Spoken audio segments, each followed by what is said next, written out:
Sa combat sports, nakatakdang magsagawa ang Wushu Federation of the Philippines ng isang event na para lamang sa mga coaches and judges na 2025 National Wushu Coaching Seminar sa susunod na buwan. Para sa detalye, narito ang report ni Paulo Salamatin. Nais buhayin ng Wushu Federation of the Philippines ang kanilang annual National Wushu Coaching Seminar ngayong taon na huli pang ginanap noong 2020 at nahinto na ang mga sumunod na taon nito dahil sa pandemya. Inaasahang aabot sa mahigit 300 coaches and judges na mula pa sa iba't ibang panig ng bansa ang lalahok sa nasabing 5-day seminar para sa layuning iangat din ang talento at kaalaman di lamang ng kanilang mga atleta kundi pati na rin ang kanilang mga Wushu coaches at judges.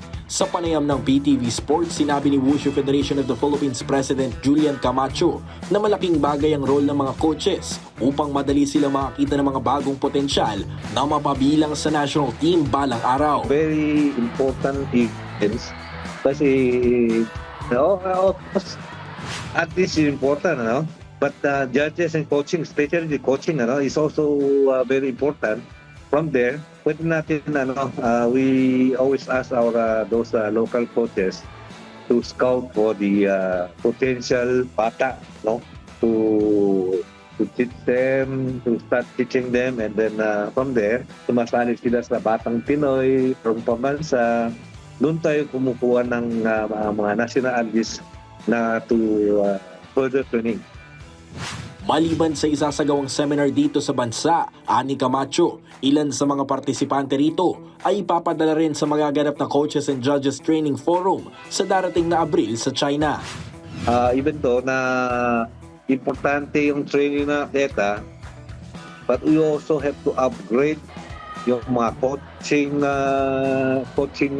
seminars and also the judging seminars, to upgrade din yung mga coach natin, yung local coach and then the local judges in order for them in the future, say, okay, actually this April nga, hindi mayroon tayong judges and coaches training in China. Yung mga medyo top nakuha natin, we are sending them abroad for further training.